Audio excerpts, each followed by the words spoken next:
Okay, we are a little bit behind schedule. My apologies. Daylight savings time has thrown me for a loop. I'm not used to it still being light out while I'm streaming. Had to find some curtains. So, let's go ahead and just get started, shall we? We are here today for the last of the short stories in The King in Yellow. We should finish relatively early tonight. That'll give us some time to talk about the book and reflect a little bit and just, go through the different stories and see which parts we liked or didn't, as the case may be. There was a huge tonal shift in about the halfway mark. So it's very possible that some people may not care for the latter half or the first half as much as the other. So, and that's totally okay. You don't need to like every book you read. So let's go ahead and just kick things off. We'll get through this last one. I don't think there's nearly as much French. Crossing our fingers. And we'll see what the night has in store for us. So now we have the final short story in The King in Yellow, Rue Barré. For let philosopher and doctor preach of what they will and what they will not. Each is but one link in an eternal chain, that none can slip, nor break, nor overreach. Crimson nor yellow roses, nor the... There are but these things in the world. Thy mouth of fire, thy breasts, thy hands, thy hair upcurled, and my desire. Chapter 1. One morning, at Julian's, a student said to Selby, "That is Foxhall Clifford," pointing with his brushes at a young man who sat before an easel, doing nothing. Selby, shy and nervous, walked over and began, "My name is Selby. I have just arrived in Paris, and bring a letter of introduction." His voice was lost in the crash of a falling easel, the owner of which promptly assaulted his neighbor, and for a time the noise of battle rolled through the studios of MM, Boulanger and Lefebvre, presently subsiding into a scuffle on the stairs outside. Selby, apprehensive as to his own reception in the studio, looked at Clifford, who sat serenely watching the fight. "It's a little noisy here," said Clifford, "but you'll like the fellows when you know them." His unaffected manner delighted Selby. Then, with a simplicity that won his heart, he presented him to half a dozen students of as many nationalities. Some were cordial, all were polite. Even the majestic creature who had held the position of monsieur, unbent enough to say, "My friend, when a man speaks French as well as you do, and is also a friend of Monsieur Clifford, he will have no trouble in this studio. You expect, of course, to fill the stove until the new man comes?" "Of course." "And you don't mind chaff?" "No," replied Selby, who hated it. Clifford, much amused, put on his hat, saying, "You must expect lots of it at first." Selby placed his own hat on his head, and followed him to the door. As they passed the model stand, there was a furious cry of "Chapeau! Chapeau!" and a student sprang from his easel, menacing Selby, who reddened but looked at Clifford. "Take off your hat for them," said the latter, laughing. A little embarrassed, he turned and saluted the studio. "Et moi?" cried the model. "You are charming," replied Selby, astonished at his own audacity. But the studio rose as one man, shouting, "He has done well! He's all right!" while the model, laughing, kissed her hand to him and cried, "A demain pour Jean Homo." All that week, Selby worked at the studio unmolested. The French students christened him l'enfant prodigue, which was freely translated the prodigious infant, the Kid Selby, and Kidby. But the disease soon ran its course from Kidby to Kidney, and then naturally to Tidbits, where it was arrested by Clifford's authority and ultimately relapsed to Kid. Wednesday came, and with it ambulator. For 3 hours, the students writhed under his biting sarcasms. Among the others, Clifford, who was informed that he knew even less about a work of art than he did about the art of work. Selby was more fortunate.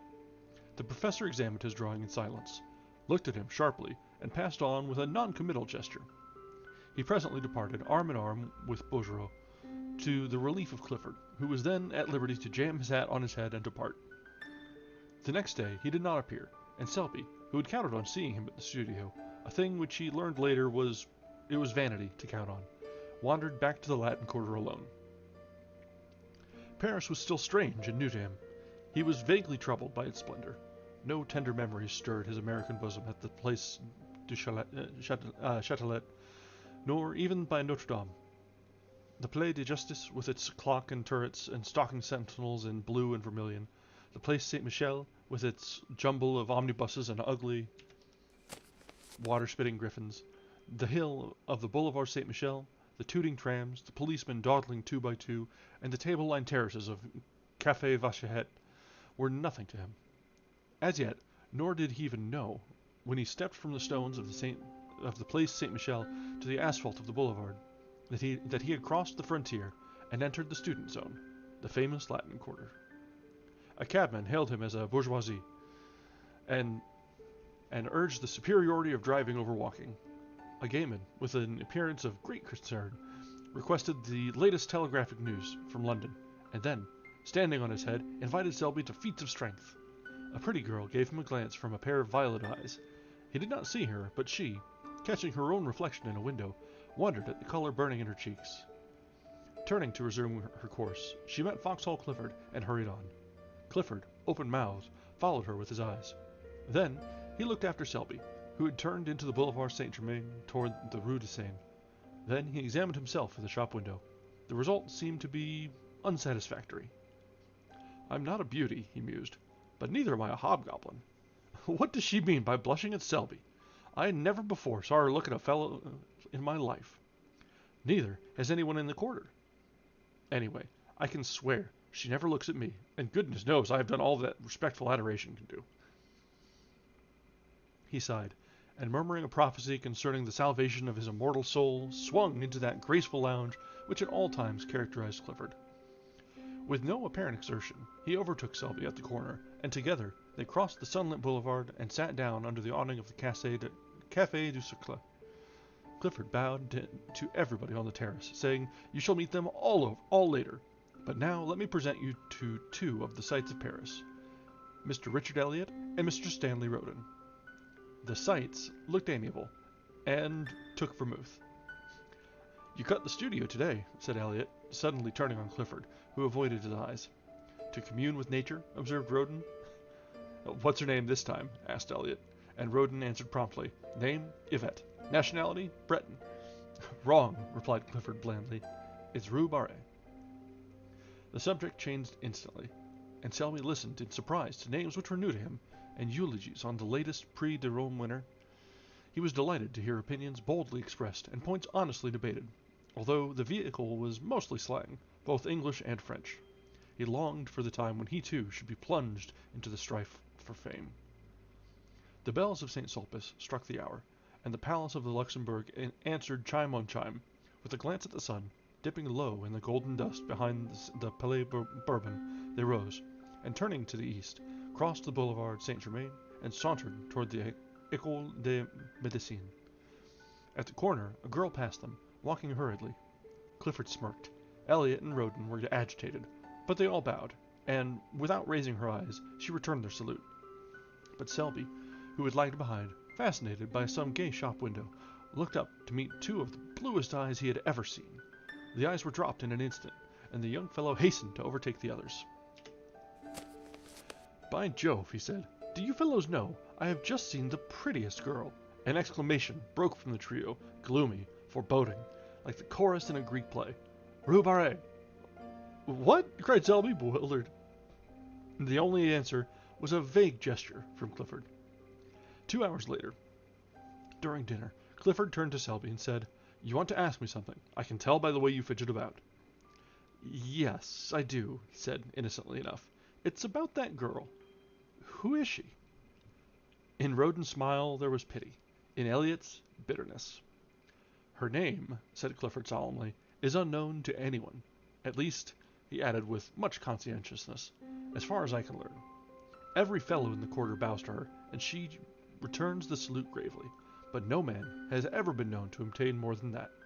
Her profession, judging from her music roll, is that of a pianist.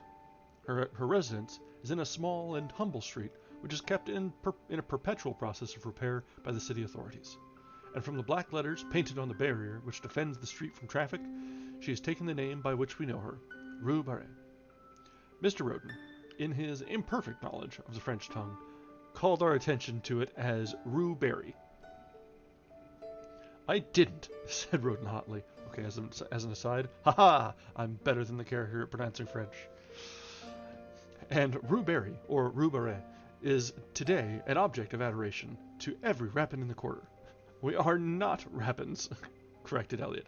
I am not, returned Clifford, and I beg to call to your attention, Selby, that these two gentlemen have, at various and apparently unfortunate moments, offered to lay down life and limb at the feet of Rue Barré. The lady possesses a chilling smile, which she uses on such occasions, and here he became gloomily impressive. I have been forced to believe that neither the scholarly grace of my friend Eliot nor the buxom beauty of my friend Roden have touched that heart of ice. Eliot and Roden, boiling with indignation, cried out, "And you!" "I," said Clifford blandly, "do fear to tread where you rush in." Brings us to the end of chapter 1.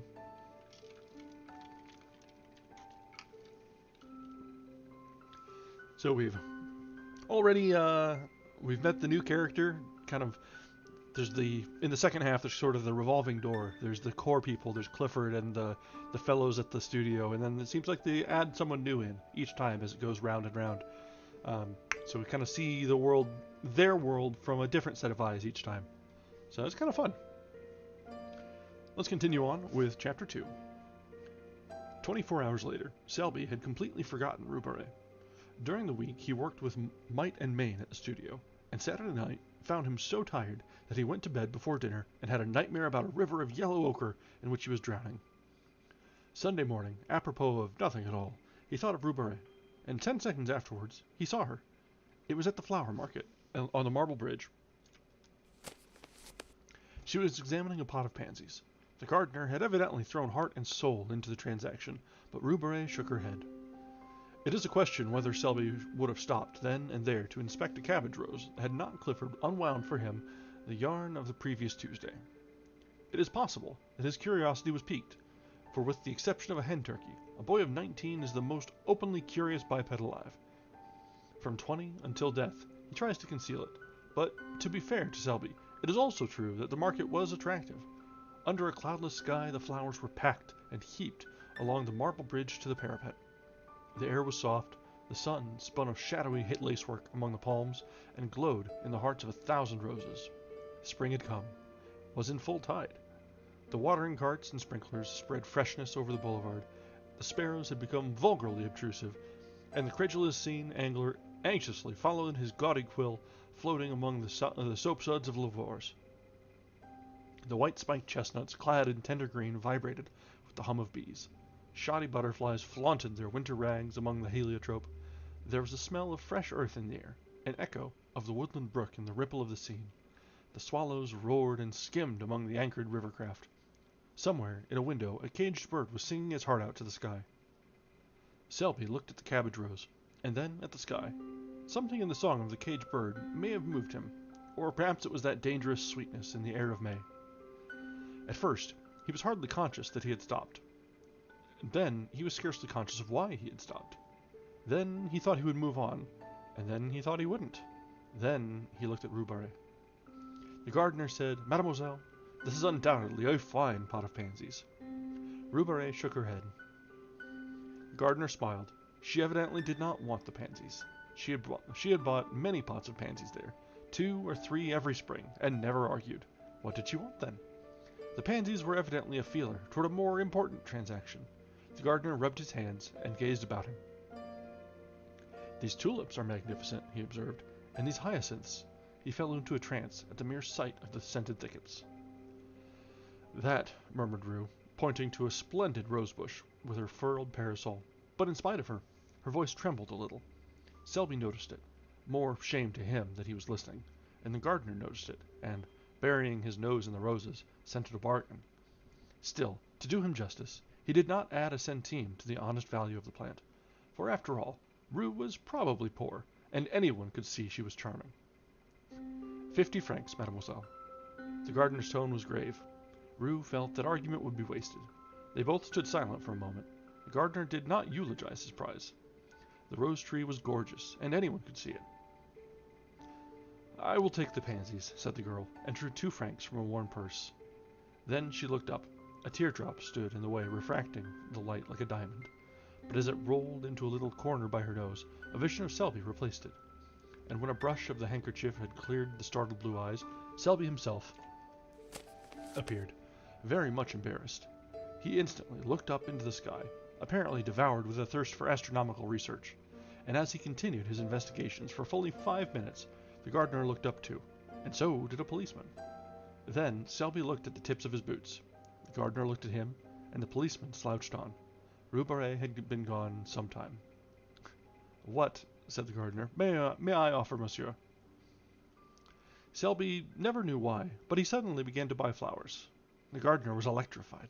Never before had he sold so many flowers, never at such satisfying prices, and never with such absolute unanimity of opinion with a customer. But he missed the bargaining, the arguing, the calling of heaven to witness. The transaction lacked spice. These tulips are excellent. They are, cried Selby warmly. But alas, they are dear. I will take them. Dieu, murmured the gardener in a perspiration. He's madder than most Englishmen. This cactus is gorgeous. Alas, send it with the rest. The gardener braced himself against the river wall. That splendid rosebush, he began faintly. That is a beauty. I believe it is 50 francs? He stopped, very red. The gardener relished his confusion. Then, a sudden cool self-possession took the place of his momentary confusion, and he held the gardener with his eye, and bullied him. I'll take that bush. Why did not the young lady buy it? Mademoiselle is not wealthy. How do you know? Dame, I sell her many pansies. Pansies are not expensive. Those are the pansies she bought? These, monsieur, the blue and gold. Then you intend to send them to her? At midday, after the market. Take this rosebush with them, and... Here, he glared at the gardener. Don't you dare say from whom they came.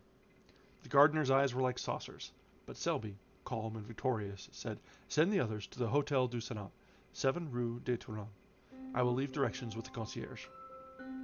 Then he buttoned his glove with much dignity and stalked off.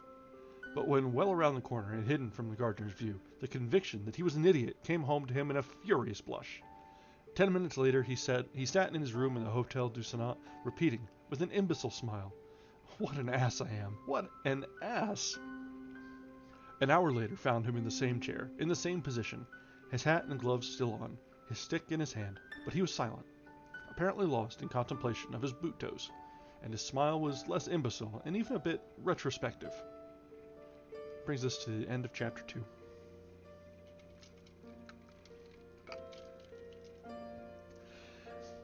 So yeah, poor boy's smitten and spent way more than he should have. I think we all have been there sometimes. So, chapter 3. About 5 o'clock that afternoon, the little sad-eyed woman who fills the position of concierge at the Hôtel du Sénat held up her hands in amazement to see a wagon-load of flower-bearing shrubs draw up before the doorway. She called Joseph, the intemperate garçon, who, while calculating the value of the flowers in Petit Verres, gloomily disclaimed any knowledge as to their destination. Voyons, said the little concierge. Cherchons la femme. You, he suggested. The little woman stood a moment pensive, and then sighed. Joseph caressed his nose, a nose which for gaudiness could vie with any floral display. Then the gardener came in, hat in hand, and a few minutes later Selby stood in the middle of his room, his coat off, his shirt sleeves rolled up. The chamber originally contained, besides the furniture, about 2 square feet of walking room, and now this was occupied by a cactus. The bed groaned under the crates of pansies, lilies, and heliotrope. The lounge was covered with hyacinths and tulips. and the washstand supported a species of young tree warranted to bear flowers at some time or other. Clifford came in a little later, fell over a box of sweet peas, swore a little, apologized, and then, as the full splendor of the floral feat burst upon him, sat down in astonishment upon a geranium. The geranium was a wreck, but Selby said, "Don't mind," and glared at the cactus. "Are you going to give a ball?" demanded Clifford. "No, I'm very fond of flowers," said Selby, but the statement lacked enthusiasm. "I should imagine so." Then, after a silence, "That's a fine cactus." Selby contemplated the cactus, touched it with the air of a connoisseur, and pricked his thumb. Clifford poked a pansy with his stick. Then Joseph came in with the bill, announcing the sum total in a loud voice, partly to impress Clifford, partly to intimidate Selby into disgorging a pourboire, which he would share, if he chose, with the gardener. Clifford tried to pretend that he had not heard, while Selby paid bill and tribute without a murmur. Then he lounged back into the room, and attempted at indifference, which failed entirely when he tore his trousers on the cactus. Clifford made some commonplace remark, lighted a cigarette, and looked out the window to give Selby a chance. Selby tried to take it, but getting as far as, "Yes, spring is here at last," froze solid. He looked at the back of Clifford's head. It expressed volumes. Those little perked-up ears seemed tingling with suppressed glee. He made a desperate effort to master the situation, and jumped up to reach for some Russian cigarettes, as an incentive to conversation, but was foiled by the cactus, to whom again he fell prey. The last straw was added. Damn the cactus! This observation was wrung from Selby against his will, against his own instinct of self-preservation. But the thorns on the cactus were long and sharp, and at their repeated prick, his pent-up wrath escaped. It was too late now. It was done, and Clifford had wheeled around. "See here, Selby, why the deuce did you buy those flowers?" "I'm fond of them," said Selby. "What are you going to do with them? You can't sleep here." "I could, if you'd help me take the pansies off the bed." "Where can you put them?" "Couldn't I give them to the concierge?" As soon as he said it, he regretted it. What in heaven's name would Clifford think of him? He had heard the amount of the bill. Would he believe that he had invested in these luxuries as a timid declaration to his concierge? And would the Latin Quarter comment upon it in their own brutal fashion? He dreaded ridicule, and he knew Clifford's reputation. Then somebody knocked. Selby looked at Clifford with a hunted expression, which touched that young man's heart. It was a confession, and at the same time a supplication.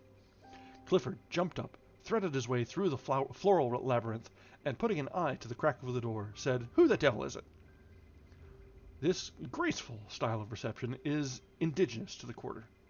"It's Elliot," he said, looking back, "and Roden, too, and their bulldogs." Then he addressed them through the crack. "Sit down on the stairs. Selby and I are coming out directly." Discretion is a virtue. The Latin Quarter possesses few, and discretion seldom figures on the list. They sat down and began to whistle. Presently Roden called out, "I smell flowers. They feast within."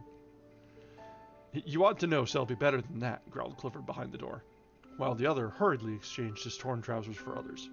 "We know Selby," said Elliot with emphasis. "Yes," said Roden. "He gives receptions with floral decorations and invites Clifford, while we sit on the stairs." "Yes, while the youth and beauty of the quarter revel," suggested Roden. Then, with sudden misgiving, "Is Odette there?"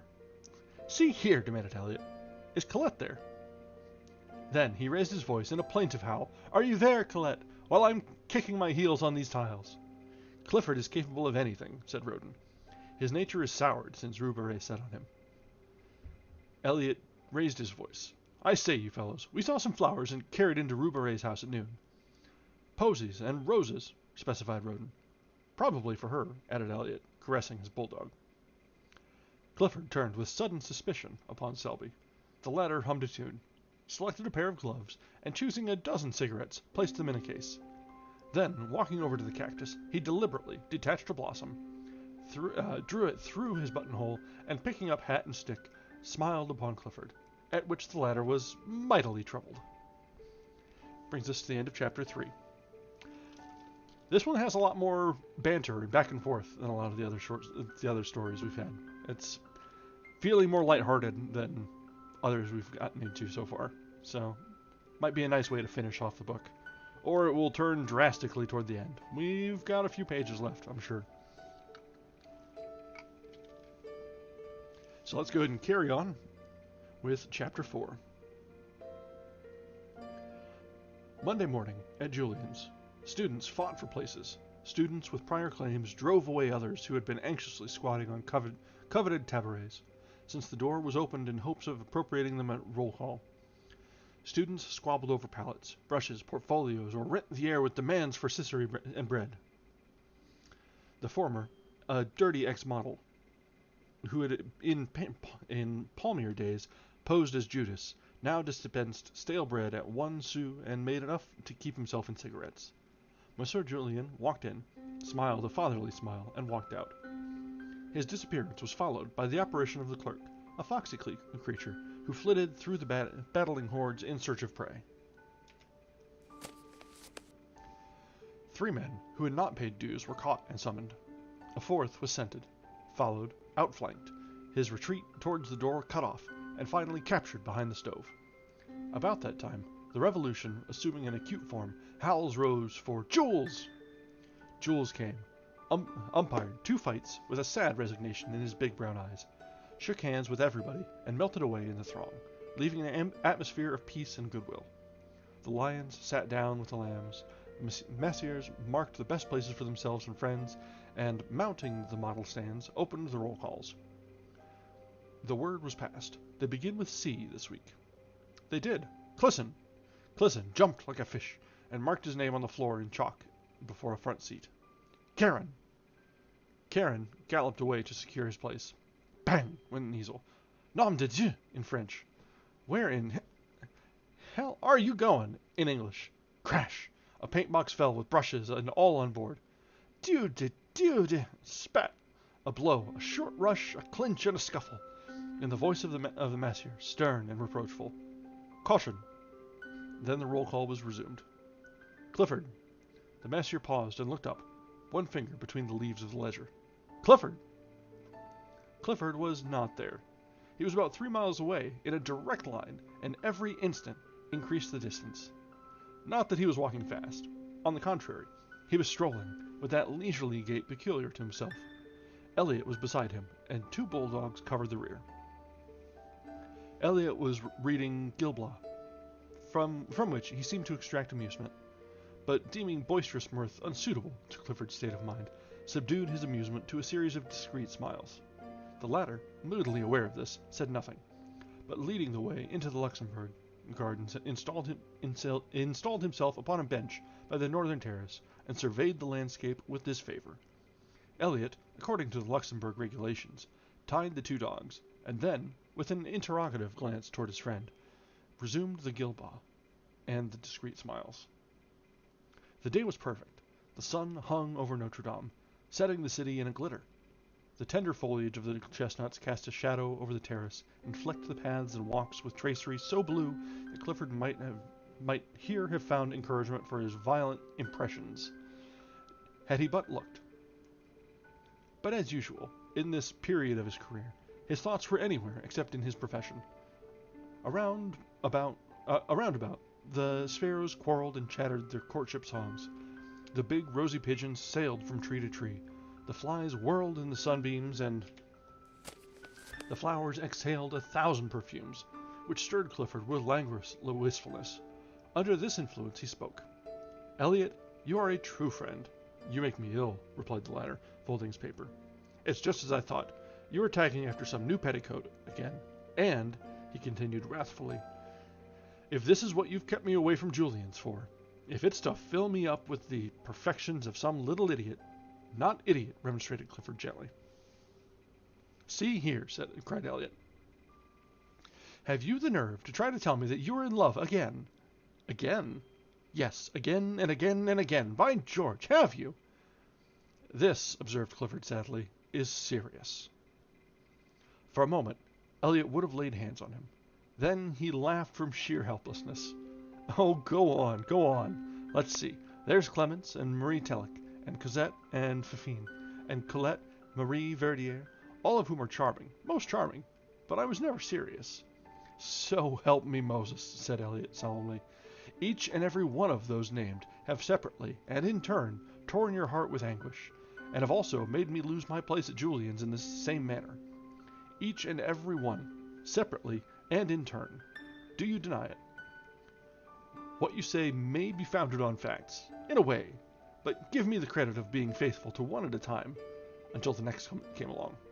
But this is really very different. Eliot, believe me, I am all broken up. Then, there being nothing else to do, Eliot gnashed his teeth and listened. It's Rue Beret. Well, observed Eliot with scorn, if you're moping and moaning over that girl, the girl who has given you and myself every reason to wish that the ground would open up and engulf us, well, go on. I'm going on. I don't care. Timidity has fled. Yes, your native timidity. I'm desperate, Eliot. Am I in love? Never. Never did I feel so damn miserable. I can't sleep. Honestly, I'm incapable of eating properly. Same symptoms noticed in the case of Colette. Listen, will you? Hold on a moment. I know the rest by heart. Now, let me ask you something. Is it your belief that Rue Beret is a pure girl? Yes, said Clifford, turning red. Do you love her? Not as you dangle and tiptoe every pretty inanity. I mean, do you honestly love her? Yes, said the other doggedly. I would. Hold on a moment. Would you marry her? Clifford turned scarlet. Yes, he murmured. Pleasant news for your family, growled Eliot in suppressed fury. Dear father, I have just married a charming grisette woman, of whom I'm sure you'll welcome with open arms, in company with her mother, a most estimable and cleanly washed lady. Good heavens! This seems to have gone a little further than the rest. Thank your stars, young man, that my head is level enough for us both. Still, in this case, I have no fear. Rue Beret sat on your aspirations in a manner unmistakably final. Rue Beret, began Clifford, drawing himself up, but he suddenly ceased. For there, where the dappled sunlight glowed in spots of gold, along the sun-flecked path, tripped Rue Beret. Her gown was spotless, and her big straw hat, tipped a little from the white forehead, threw a shadow across her eyes. Eliot stood up and bowed. Clifford removed his head covering with an air so plaintive, so appealing, so utterly humble that Rue Beret smiled. The smile was delicious, and when Clifford, incapable of sustaining himself on his legs from sheer astonishment, toppled slightly, she smiled again in spite of herself. A few moments later, she took a chair on the terrace, and drawing a book from her music roll, turned the pages, found the place, and then, placing it open downwards in her lap, sighed a little, smiled a little, and looked out over the city. She had entirely forgotten Foxhall Clifford. After a while, she took up her book again, but instead of reading, began to adjust a rose in her corsage. The rose was big and red. It glowed like fire there over her heart, and like fire it warmed her heart, now fluttering under the silken petals. Rue Beret sighed again. She was very happy. The sky was so blue, the air so soft and perfumed, the sunshine so caressing, and her heart sang within her, sang to the rose in her breast. This is what it sang. Out of the throng of passers-by, out of the world of yesterday, out of the millions passing, one has turned aside to me. So her heart sang under his rose on her breast. Then 2 big mouse-colored pigeons came whistling by and alighted on the terrace, where they bowed and strutted and bobbed until Rue Beret laughed in delight, and looking up, beheld Clifford before her. His hat was in his hand, and his face was wreathed in a series of appealing smiles which would have touched the heart of a Bengal tiger. For an instant, Rue Beret frowned. Then she looked curiously at Clifford. Then, when she saw the resemblance between his brows and the bobbing pigeons, in spite of herself, her lips parted in the most bewitching laugh. Was this Rue Beret? So changed that she did not know herself. But oh, that song in her heart, which drowned all else, which trembled on her lips, struggling for utterance, which rippled forth in a laugh at nothing, at a strutting pigeon, and Mr. Clifford. And you think, because I returned the salute of the students in the quarter, that you may be received in particular as a friend. I do not know you, monsieur, but vanity is man's other name. Be content, Monsieur Vanity. I shall be punctilious. Oh, most punctilious in returning your salute. But I beg, I implore you to let me render you that homage which has so long... Oh dear, I don't care for homage. Let me only be permitted to speak to you now and then, occasionally, very occasionally. And if you, why not another? Not at all. I will be discretion itself. Discretion. Why? Her eyes were very clear, and Clifford winced for a moment, but only for a moment. Then, the devil of recklessness seizing him, he sat down and offered himself, soul and body, goods and chattels. And all the time he knew he was a fool, and that infatuation is not love, and that each word he uttered bound him in honor from which there was no escape. And all the time Elliot was scowling down on the Fountain Plaza, and savagely checking both bulldogs from their desire to rush to Clifford's rescue. For even they felt there was something wrong, as Elliot stormed within himself and growled maledictions. When Clifford finished, he finished in a glow of excitement, but Rue Barré's response was long in coming, and his ardor cooled, while the situation slowly assumed its just proportions. Then regret began to creep in. But he put that aside, and broke out again in protestations. At the first word, Rue Barré checked him. "I thank you," she said, speaking very gravely. "No man has ever before offered me marriage." She turned and looked out over the city. After a while she spoke again. "You offer me a great deal. I am alone. I have nothing. I am nothing." She turned again and looked at Paris, brilliant, fair in the sunshine of a perfect day. He followed her eyes. "Oh," she murmured, "it is hard. Hard to work always. Always alone with never a friend you can have in honor. And the love that is offered means the streets, the boulevard, when passion is dead. I know it. We know it. We others who have nothing, have no one, and who give ourselves, unquestioning, when we love. Yes, unquestioning, heart and soul, knowing the end."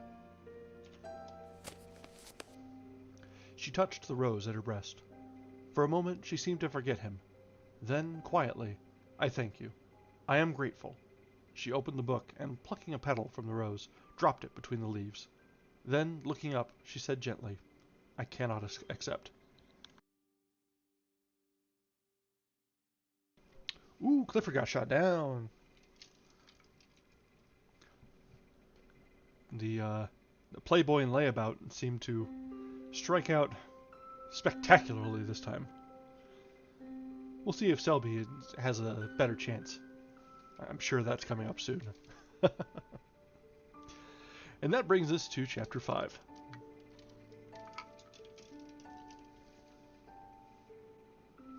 It took Clifford a month to entirely recover, although at the end of the first week he was pronounced convalescent by Elliot, who was an authority, and his convalescence was aided by the cordiality with which Rue Barré acknowledged his solemn salutes.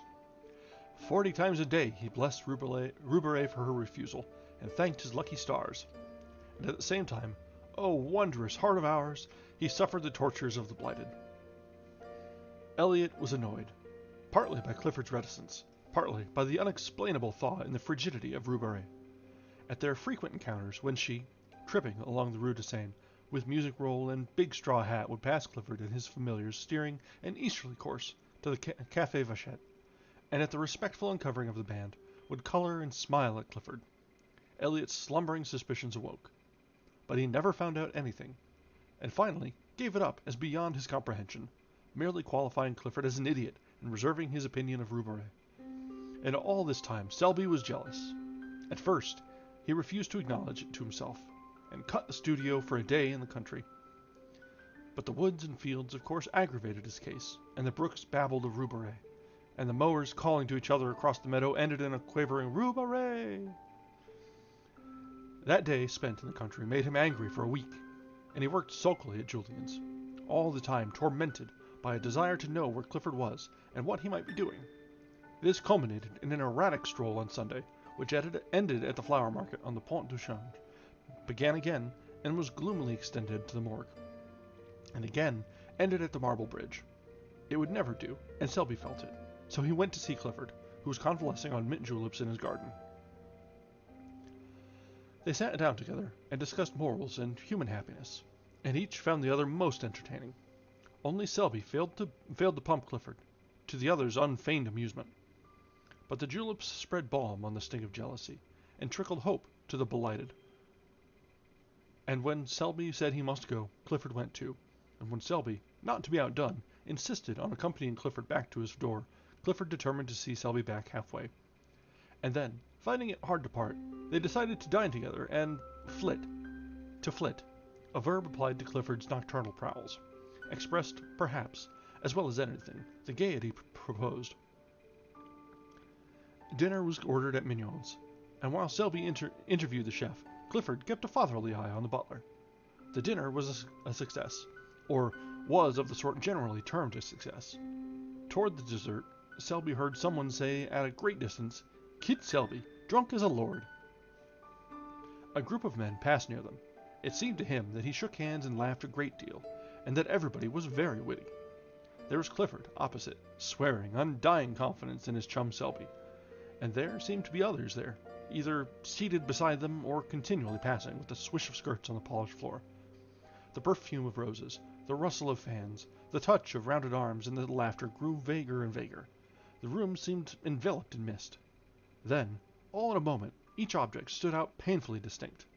Only forms and visages were distorted, and voices piercing. He drew himself up, calm, grave, for the moment master of himself, but very drunk.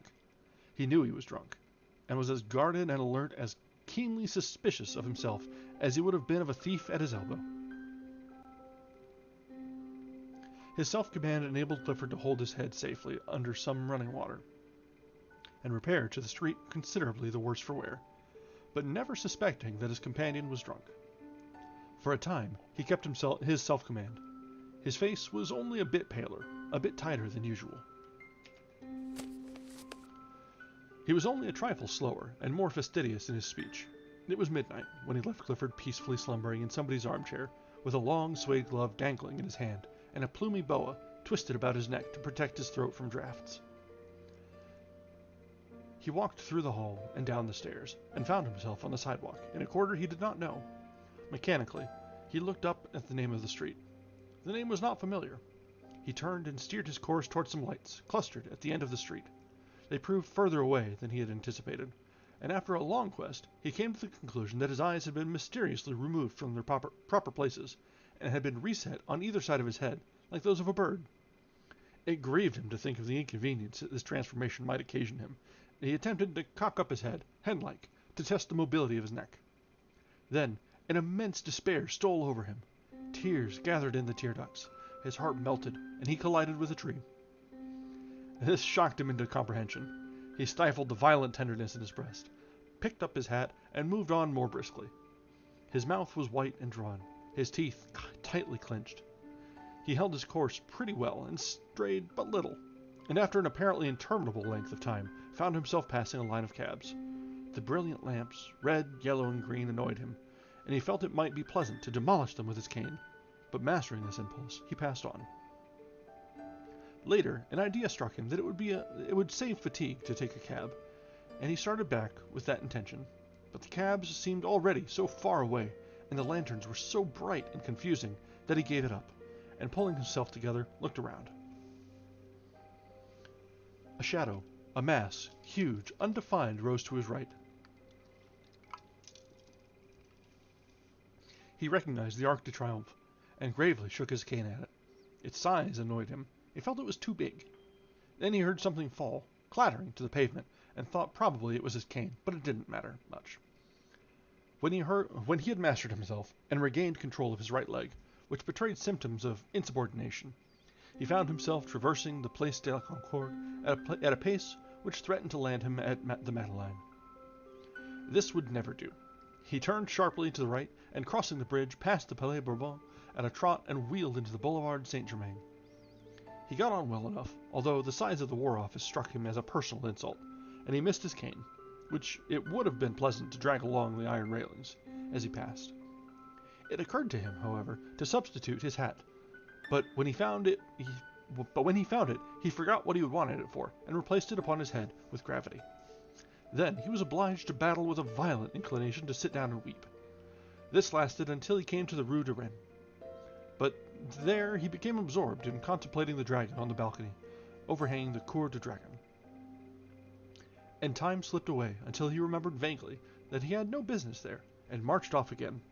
It was slow work. The inclination to sit down and weep had given place to a desire for solitary and deep reflection. Here his right leg forgot its obedience, and attacking the left, outflanked it and brought him up against a wooden board which seemed to bar his path. He tried to walk around it, but found the street closed. He tried to push it over, and found he couldn't. Then he noticed a red lantern standing on a pile of paving stones inside the barrier. This was pleasant. How was he to get home if the boulevard was blocked? But he was not on the boulevard. His treacherous right leg had beguiled him into a detour, for there, behind him, lay the boulevard with its timeless line of lamps. And here, what was this narrow, dilapidated street piled up with earth and mortar and heaps of stone? He looked up. Written in staring black letters on the barrier was Rue Barré. He sat down. 2 policemen, whom he knew, came by and advised him to get up, but he argued the question from a standpoint of personal taste, and they passed on, laughing. For he was at that moment absorbed in a problem. It was how to see Rue Barré. She was somewhere or other in that big house with the iron balconies, and the door was blocked. But what of that? The simple idea struck him to shout until she came. This idea was replaced by another, equally lucid. To hammer on the door until she came. But finally, rejecting both of these as too uncertain, he decided to climb into the balcony, and, opening a window, politely inquire for Rue Barré. There was but one lighted window in the house that he could see. It was on the 2nd floor, and toward this he cast his eyes. Then, mounting the wooden barrier and clambering over the piles of stones, he reached the sidewalk and looked up to the facade for a foothold. It seemed impossible, but a sudden fury seized him, a blind, drunken obstinacy, and the blood rushed to his head, leaping, beating in his ears like a dull thunder of an ocean. He set his teeth, and springing at a windowsill, dragged himself up and hung to the iron bars. Then reason fled. There surged in his brain the sound of many voices. His heart leaped up, beating a mad tattoo, and gripping at cornice and ledge, he worked his way along the facade, clung to pipes and shutters, and dragged himself up, over and into the balcony by the lighted window. His hat fell off and rolled against the pane. For a moment he leaned breathless against the railing. Then the window was slowly opened from within. They stared at each other for some time. Presently the girl took 2 unsteady steps back into the room. He saw her face, all crimson now. He saw her sink into a chair by the lamplit table, and without a word he followed her into the room, closed the big door-like panes behind him. Then they looked at each other in silence. The room was small and white. Everything was white about it. The curtained bed, the little washstand in the corner, the bare walls, the china lamp, and his own face, had he known it. But the face and neck of Rue were surging in the color that dyed the blossoming rose tree there on the hearth beside her. It did not occur to him to speak. She seemed not to expect it. His mind was struggling with the impressions of the room. The whiteness, the extreme purity of everything occupied him, began to trouble him. As his eye became accustomed to the light, other objects grew from the surroundings and took their places in the light of the lamplight. There was a piano with a coal scuttle and a little iron trunk and a bathtub. Then there was a row of wooden pegs against the door, with a white chintz curtain covering the clothes underneath. On the bed lay an umbrella and a big straw hat, and on the table a music roll unfurled, an inkstand, and sheets of ruled paper. Behind him stood a wardrobe, faced with a mirror, but somehow he did not care to see his own face just then. He was sobering. The girl sat looking at him without a word. Her face was expressionless, yet the lips at times trembled almost imperceptibly. Her eyes, so wonderfully blue in the daylight, seemed dark and soft as velvet, and the color on her neck deepened and whitened with every breath. She seemed smaller and more slender than when he had seen her in the street, and there was now something in the curve of her neck almost infantine. When at last he turned and caught his own reflection in the mirror behind him, a shock passed through him, as though he had seen a shameful thing, and his clouded mind and his clouded thoughts grew clearer. For a moment their eyes met. Then he sought the floor. His lips tightened, and the struggle within him bowed his head and strained every nerve to the breaking. And now it was over, for the voice within had spoken. He listened, dully interested, but already knowing the end. Indeed, it little mattered. The end would always be the same for him. He understood now. Always the same for him. And he listened. dully interested, to a voice which grew within him. After a while, he stood up, and she rose at once, one hand resting on the table. Presently, he opened the window, picked up his hat, and shut it again. Then he went over to the rosebush and touched the blossoms with his face. One was standing in a glass of water on the table, and mechanically the girl drew it out, pressed it with her lips, and laid it on the table beside him. He took it without a word, and crossing the room, opened the door. The landing was dark and silent, but the girl lifted the lamp and, gliding past him, slipped down the polished stairs to the hallway. Then, unchaining the bolts, she drew open the iron wicket. Through this he passed with his rose. The end. And that is the end of the last short story in The King in Yellow. That one was sweet. He the new kid in the quarter was sweet. He was a nice boy, and got up to a little bit of a drunken ramble with Clifford and found himself in questionable situation, but somehow or other it all seemed to work out. But that was very definitely a huge divergence from the first half, as I'm sure we're all aware. It was discussed early on that the first I think 3 or 4 short stories were the weird and the wild, and then we shifted into seeing a lot more different variety. There were love stories like this one. There were almost war stories couched in the day-to-day life. There was all sorts of things. All seemed to center, at least in the second half, around the Latin Quarter there in Paris, which, much to my chagrin, meant there was a lot of French. Oh, so much French. So, yeah, I've thoroughly made an ass of myself with trying to pronounce the French. But hey, that's what the adventure's all about, right? Try new things and just see how it works out. Well, let's go ahead and take a quick break. I'll be back after getting a little bit more to drink, and then if there are people about, we'll discuss the book, and if not, I'll just kind of go over my own reflections as I leaf through the different short stories, and we'll just go from there. We'll see where the night takes us. So I will be back in just a moment. Thank you very much.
Okay, we are back.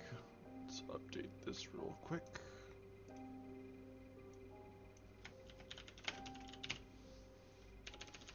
I think my E key is going out. Yes, it is. Has it gone out entirely? There we go. I do believe I might need to clean my keyboard.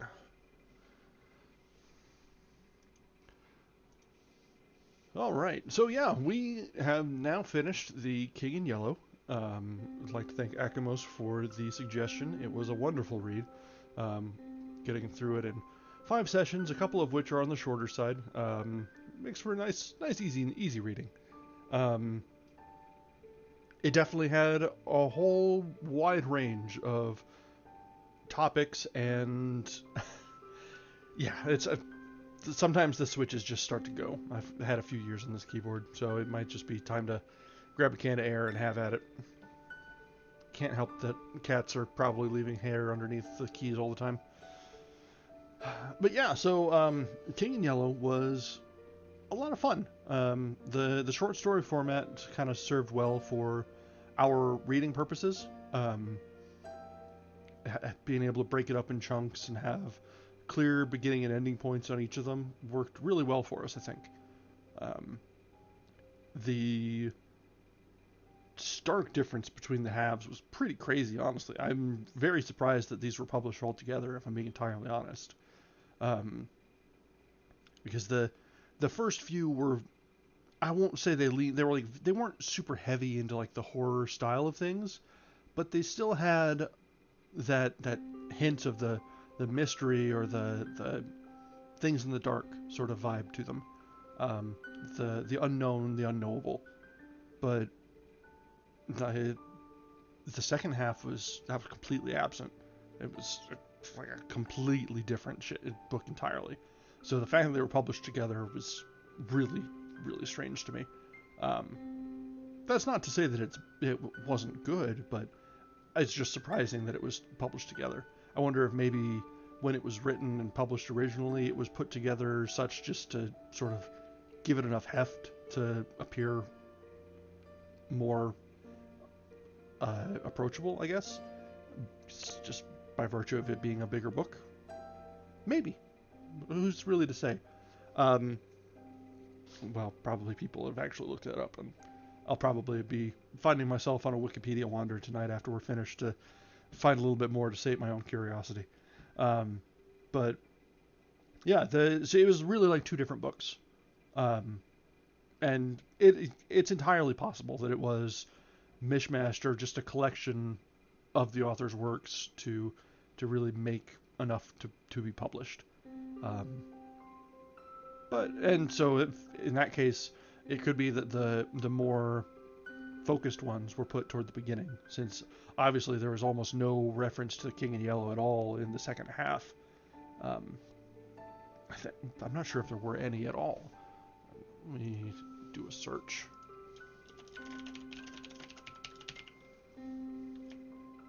I wonder if I don't remember if there were any in...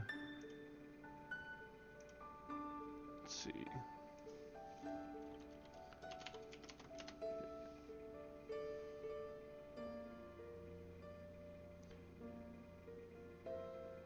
Yeah, so the last reference to King in Yellow was in the Yellow Sign. So yeah, it didn't come back up at all until, or at all after the halfway point. So yeah, I think it's very likely that this was sort of put together as filler, which isn't necessarily bad. If it enabled this to be published in the first place, then I think we're the better for it, obviously. Yeah, you're right. But yeah, if you look at it from the aspect of 2 different books or 2 different collections of stories, then they're each in their own very, very well put together. The latter half being centered around the Latin Quarter and seeing the sort of slice of life of the French artists of the time was nice. It's the kind of a different look from the look of the group of friends we were seeing with back in our first reading, when the sun also rises, because that also was focused around the sort of slice of life of a few friends that started off in Paris. So it's kind of interesting that it all keeps coming back to that, which I guess is period. If you look at something written in these periods, which this is relatively contemporary to Hemingway's time, France was just where you were. It's where everything happened. If there was culture, it was France. It was Paris. So it makes sense that these things keep finding their way back.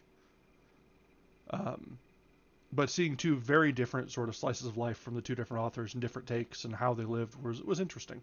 Where Hemingway, they were pretty well off. They were all pretty wealthy, being able to gallivant off to Spain and such. You're probably right, Akemos. As long as you anticipate it being two different books in the first and second half, it's still quite enjoyable. I had absolutely no problem with either half this time around, but I went in fully armed and knowing that it was not all the Lovecraftian influence, or not the influence of Lovecraft. Should say that that was just the beginning, and then the other half so it's not all one or the other. So it's fine. I could see people being frustrated if they were expecting all one or all the other. But in this day and age, I don't think it's possible to be completely unspoiled about something. Even when you're pulling up the books, a brief summary will tell you that there's some sort of shift coming, or what to expect. So, yeah. So looking back on the first, let me go back through my bookmarks here. Oh lordy, we went pretty fast through these. So we got through 2 chapters in the first one, didn't we?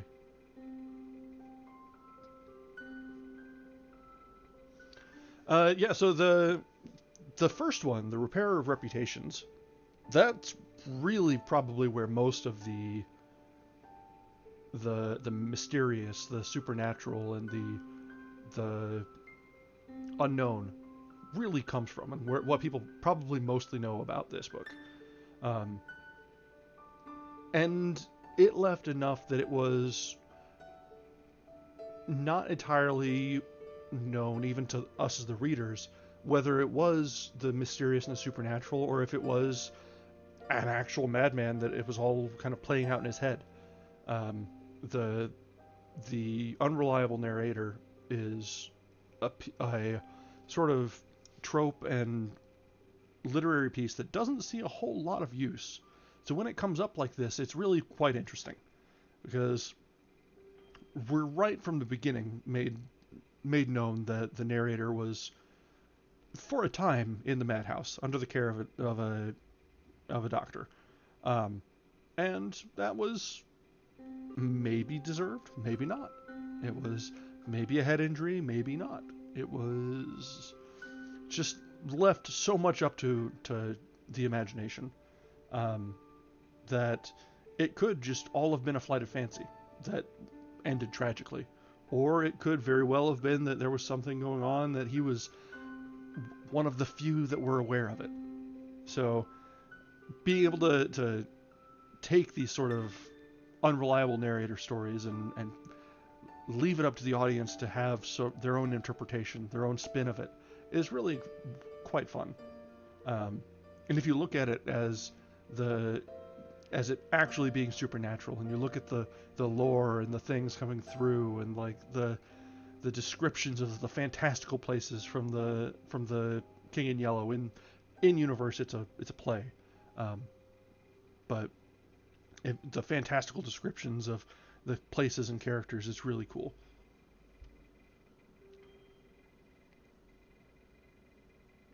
Yeah, absolutely. So like if the play itself, if like by reading the play it drives you to madness, that's the sort of thing that comes up in the Lovecraft and like the Cthulhu mythos and all that.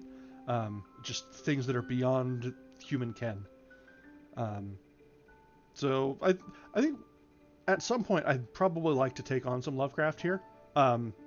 as a person, he leaves a lot to be desired, but I think it's important that we're able to separate the art from the artist. So as long as we're of an opinion that it's okay to read things from people that are not the best of people, it's fine. So we'll probably tackle some Lovecraft at some point.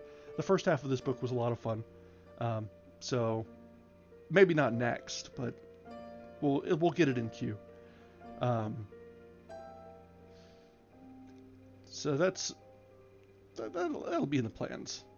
I don't really know what we'll want to read next, if I'm being entirely honest. Maybe we'll lean into the second half being more romantic. Pull out some Bronte or something. That could be fun. Maybe. I had next that really liked to read Wuthering Heights. Maybe.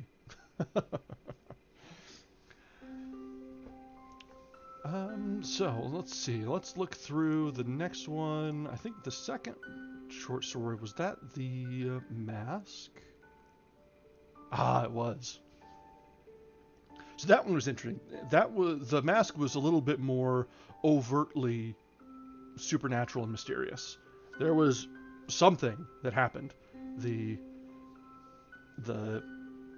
things that were dropped into the mysterious substance definitely turned to stone, turned to marble, and so there was something solidly there. So this one was a little bit more in your face than the previous. So but it still kept in, like you had said, the obsession was still there. The artists were all following their own passions with such fervor that it led them into their own ruin at the time. So it's less open to interpretation, less suggestive than the first short story, but every bit as tragic if you look on how it played out. The narrator sort of falling in love with his friend's girlfriend, partner, I forget which they were at the time, and then things just collapsing spectacularly when they, like, she finds herself in the pool having fallen, and then we find the twist at the end of that one where it was all along all temporary, and everything that had been turned to marble by the solution was returned to life. Unfortunately for the friend, it was in his shock of finding her the way she was, had killed himself. So it was too late. That's the tragedy of that one. So it was less. I liked it, but I think I preferred the first one, the first short story. They were good in their own ways, but this one I think was a little too on the nose. Let's see, what was the next one? The Court of the Dragon. Was that... Oh, right. So the Court of the Dragon was the third short story that we read in our second reading. That one was actually pretty interesting. It was with the narrator who was in the church, and as he caught eyes with someone leaving the piano, or leaving the organ, felt the hate in him, and was, through the whole short story, it became running away from him just because it's like uncomfortable, but then cornered, and at the very last, when he was found out, pulled back into the church, just looping through. So there was a lot of tension in that one. There was pressure and anxiety throughout the reading, and the way it came through just left you sweating. So it was a nice short story on that one. It leaned back into the supernatural and the mystery, but in a way that left you wondering. Well, that was a common thing throughout all of the stories, is there was never any real conclusion to most of these. It was all something happens at the end that leaves you hanging, leaves you wanting more, but withholding that. Sort of inspiring the reader's own obsession to try and find out more, wanting to know more. That was a nice twist to it, but and it's something you don't see a whole lot. Usually, especially today, writers will give you the whole story. They'll serve it up to you on a platter. Not necessarily easy. You may, if depending on the author, you still will need to think things through and work it out yourself. But usually there's a solid conclusion. There's an ending. All the plot holes are filled. The plot lines are tied off with a neat little bow at the end. But not always the case with these. So that was interesting. I liked that quite a lot. And that held true on both halves of this. In the beginning, in the first half and the latter half. We saw that in the very last short story where he left with the rose and you think, okay, things are going pretty well. I could have done with another 10 pages. Just saying. But it ending where it ended also felt right.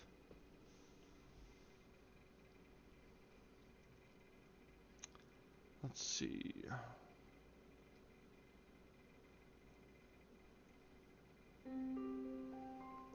Then we had the...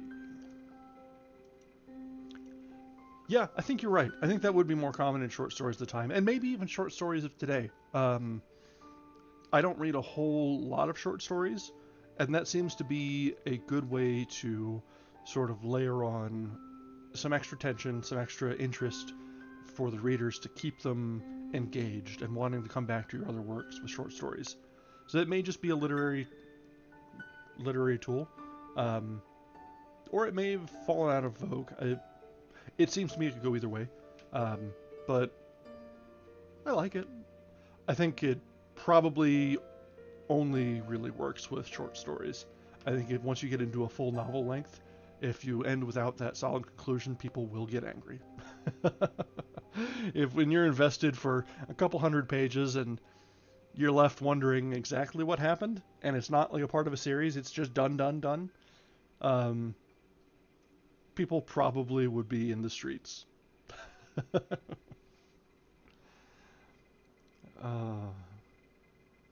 let's see. What was our next one? The yellow sign. Oh, right.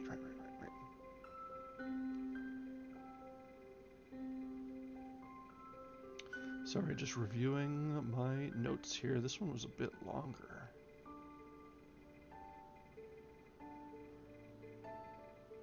Oh, right. So the last of the more, well, not, I guess, probably the second to last of the more mysterious of the short stories, was when it was with the hearse and the man that was the very strange little man outside the window, kind of had an air of inevitability to it. It's at the very beginning we're shown the threat, the danger, the mystery right from the start of that story, and it seemed to draw ever closer. Everything that the characters did seemed to make things a little bit more inevitable. It was fate, and at the end it was all fulfilled, and it was left even to as they're falling apart, and then the book has been read and they've gotten through it, and they charge in to see if they've seen the yellow sign and pulled off, and it was too late. Nothing could have been changed, and we find the narrator of that one with his last words falling through, and we're left once again hanging. So that was a different sort of take. There was some of that element of obsession, but also just like the unchangeable fate, that people may not be able to have everything their own way. Some things just happen because they're too big for people to change. So that definitely I could see having some impact on Lovecraft's writing, because there are a lot of things in Lovecraft's worlds that are way too big for people to manage and to handle. So that's That's an interesting one. I wonder how often we'll see things like that. And then following that, we came up with the Demoiselle d'Is. That's the time travel love story that you had mentioned earlier, where the modern man was sort of slipped through time as he was wandering through the dells and out on a hunting trip, and was whisked away into like medieval France, and was taken up by the lady of the house. And as things were just coming together, as they were sort of falling into place, he was finding a new niche, finding someone to love in the demoiselle. It all came crashing down with a viper to the ankle. But then he woke up, back in his own time, back in his own reality. But maybe not quite all was as it seemed, or maybe it was, because when he woke up, he found what seemed to be a warm glove, I think it was. So it was definitely not just all in his head. So that was definitely an interesting take on the return to the supernatural there. But it was also sort of segueing into the love stories that came later on. So it's not like things are entirely disconnected. We saw some of the themes even in the latter half of the artists of their own obsessions, and that carries through from the early stories. And then we saw in this one the transition where it was definitely a love story, but it was also the mystery and the head scratcher of how did they find themselves in this sort of situation. This one was definitely the bridge, I think, between the two halves of the book. It's the common link and what really drives them together.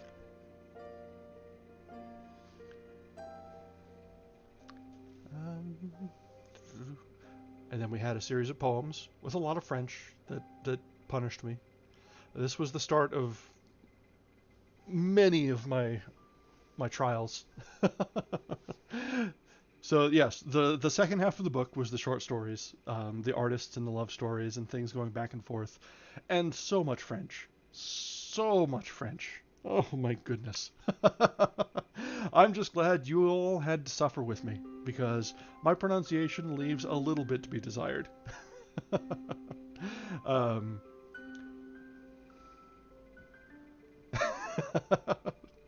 That would be appreciated. If we're in the mood for it, I can certainly take the punishment. I'll go for it. We'll do it. But a little bit more in the comfort zone is fine too. Let's see.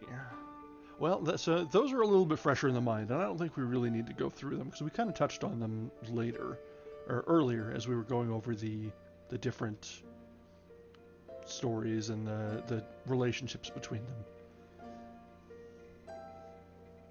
them. So I think we might just call it a relatively early night tonight. We got through the story. We had a nice little time to chat about this last one. Thank you again, Akemos, for the suggestion. It wouldn't have come up on things that I would have just found for myself, and it was very nice. Both halves were very interesting. The short story format worked very well for our reading purposes for the stream and the narration. They were thought provoking. I can definitely see why this might be one to visit and revisit from time to time. It was a lot of fun. So we've got a couple days until our next reading. I think our next one is scheduled for this coming Friday. As always, I will open things up to suggestions.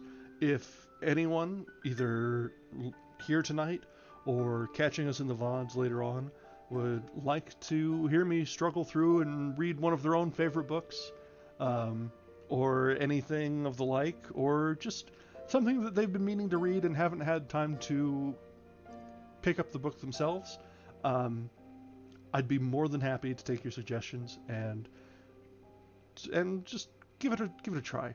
Um, this is so far since we've started this.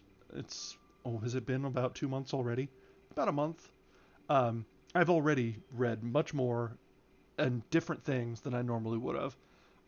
Going back to the classics is always a pleasure, but things like this that are outside of what I would normally consider. The last one, the Jules Verne's Mysterious Island, was a treat. That it's not one of the Verne. It's not the first Verne I would think of, um, and that was a very fun read.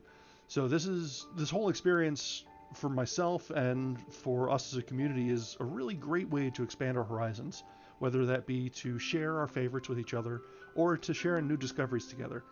So if you've got any sort of suggestions, whether it be um, a well-worn favorite or something that seems new and fresh, if I can find it on Gutenberg, I'll be happy to pull it up and read it together. Um, so I think we're going to end it here tonight. And feel free to drop suggestions either in comments in the videos or over on Bluesky. I've got my socials linked in the video descriptions.